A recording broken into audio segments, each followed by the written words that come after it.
Avant, j'étais chef d'édition à Libération, le quotidien qui était à République. Trajectoire, ils ont changé de vie.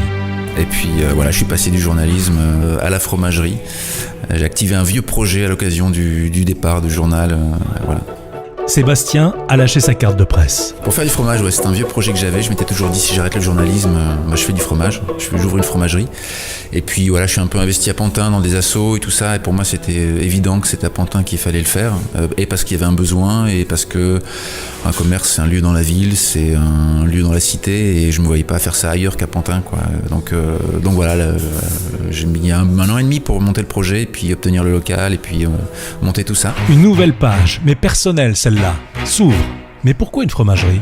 Chacun a un peu son histoire avec le fromage. Moi, c'est quelque chose que j'aimais bien, d'une part. Et puis, j'étais le seul de la famille à manger du fromage. Donc, c'était toujours valorisant pour moi, le fromage. J'étais, tiens, Sébastien, toi, au moins, tu manges du fromage.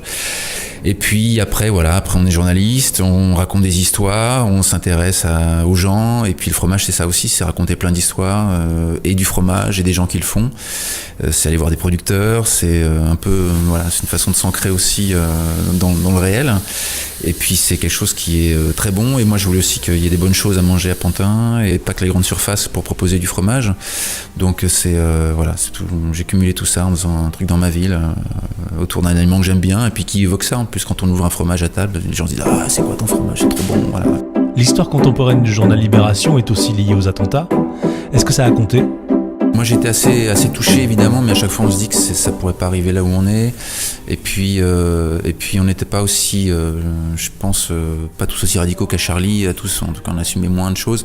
Pour moi c'était plus une histoire d'âge. J'étais passé 40 ans, j'avais fait 20 ans de journalisme, avec un poste très attaché à la presse papier. Moi j'étais un peu, on va dire, metteur en page du journal, la mise en scène du journal, donc il fallait que ce soit bien visible.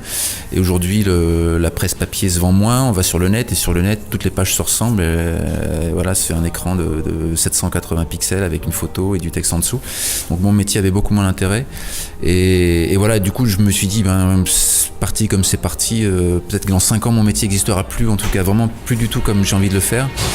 Et peut-être que dans 5 ans, j'aurais plus l'énergie de me lancer dans un autre projet, une autre carrière, quoi. Donc je me suis dit, c'est maintenant pour le faire.